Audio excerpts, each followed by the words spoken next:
Hi,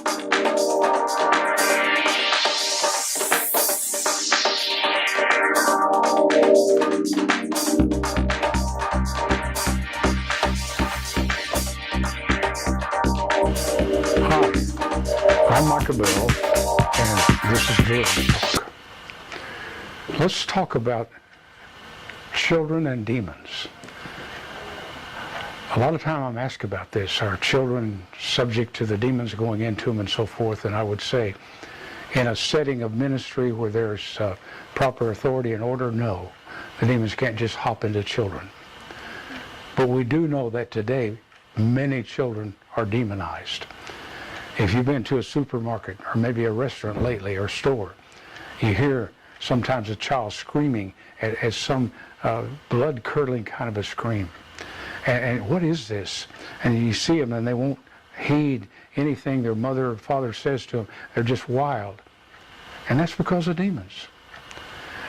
And I'll say to you right offhand, it's not just the demons in the child. How did the demons get into the child except through the parents? Because we see that they're supposed to be covered by the father. And in so many cases, that's not happening. So how does this all work anyway? Where did this all start? Well, let me tell you, it starts at conception.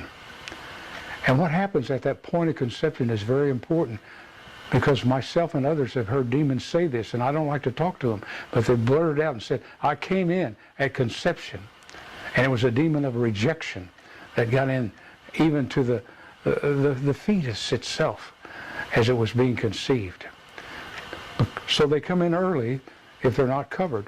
And what it depends on is the relationship between the mother and the father, between the spouses.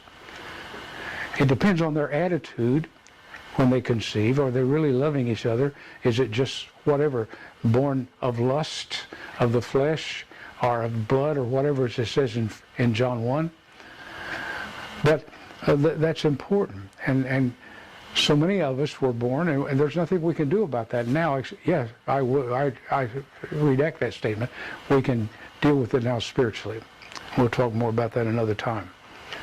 And even after the child is conceived and begins to form in the womb, the child is affected by the words and the attitudes of their parents, the people around them, and even the environment that the mother is in.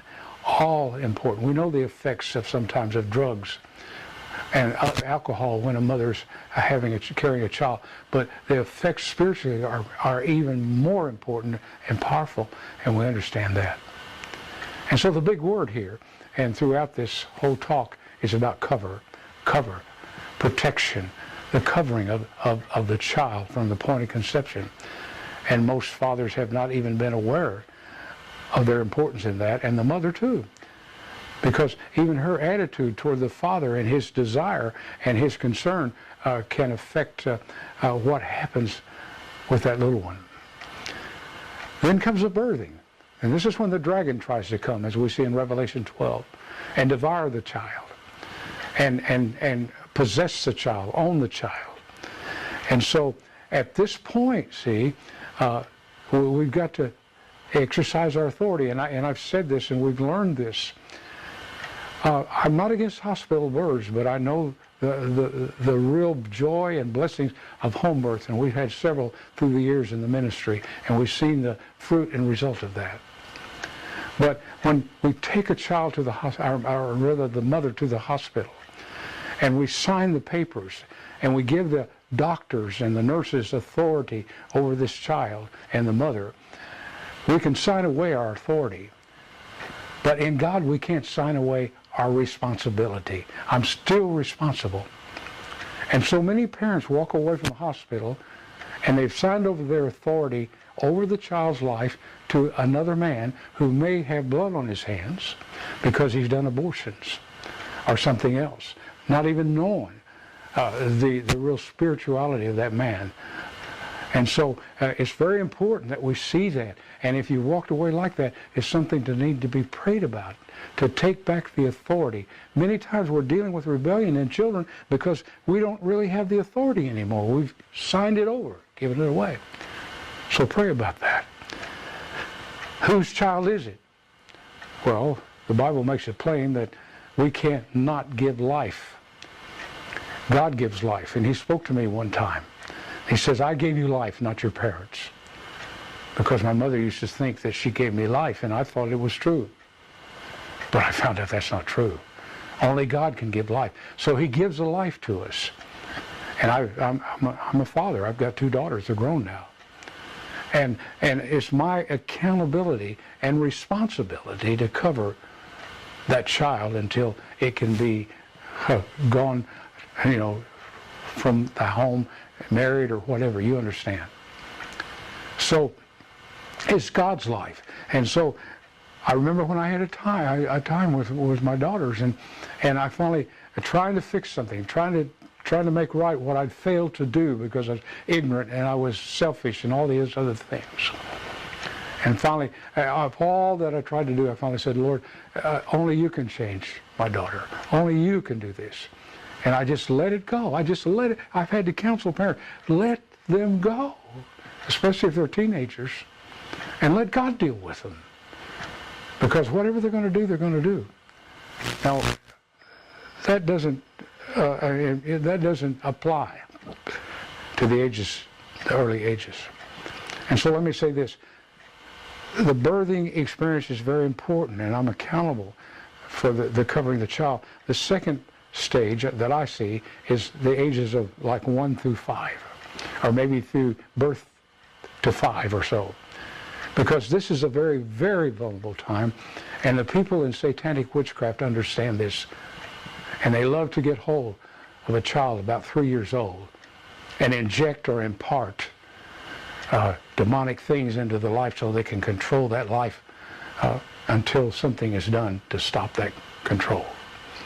And now we're ministering to a lot of people that didn't realize they were being controlled by things that happened to them when they were just little ones. And usually it's something sexual. It's something molesting that child's sexuality.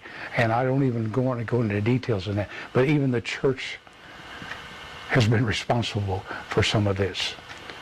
So if you've been, if you had those times in your early life that you can't remember, there's very great possibility you have been sexually abused or in some way abused at that time that you can't even remember. So this is a very vulnerable time to be covered. Don't just send your children off somewhere to a place and leave them.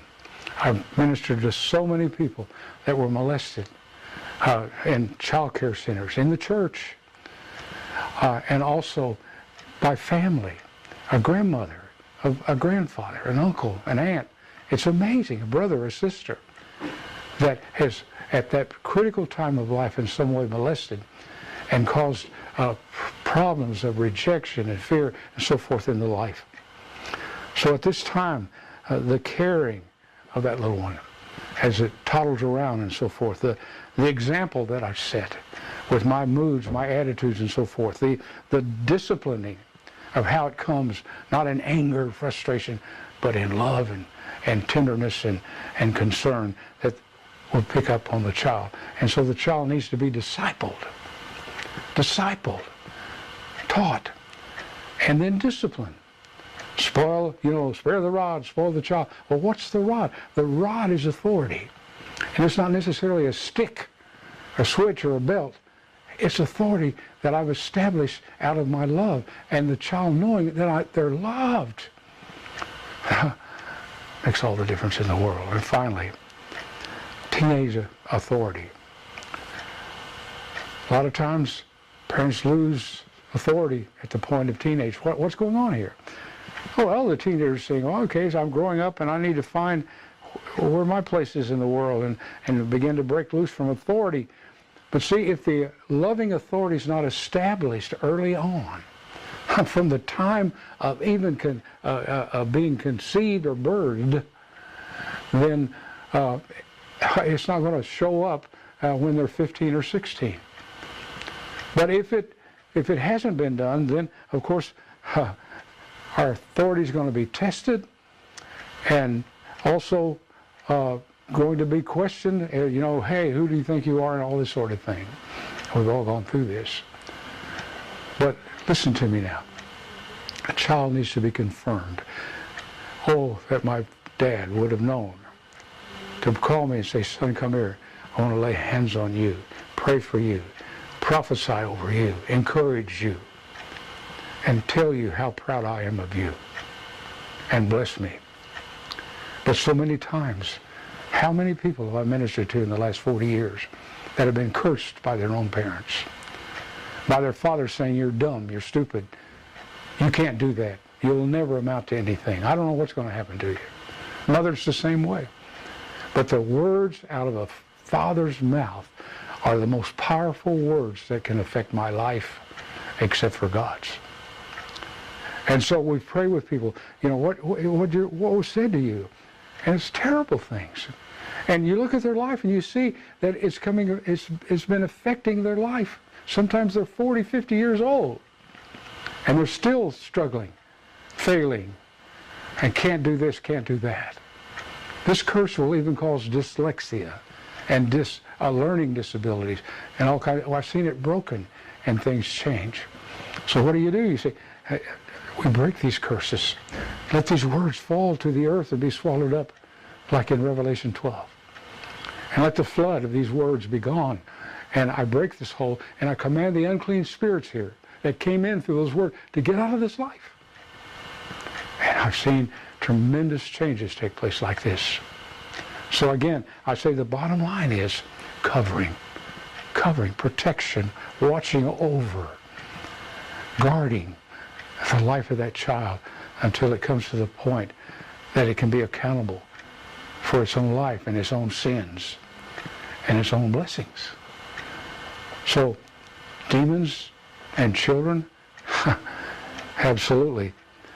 And I will say this, I've ministered to a lot of people through the years, and I've had a lot of people come and say, fix my child. I can't do it.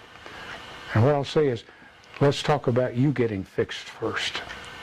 Because I've ministered to parents that had a 3 or 4 year old child, and they would go lay down somewhere in the room and be there when we were ministering to the parents, and the child would start manifesting demons leaving them by coughing and sometimes even vomiting. It's very real. It's very real.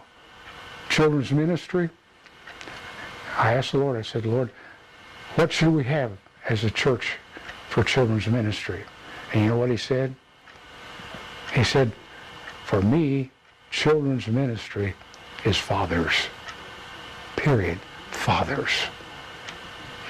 Hope you hear that. If we can help you, let us know. But let me say one last thing. It's all about agape love. Amen. Peace.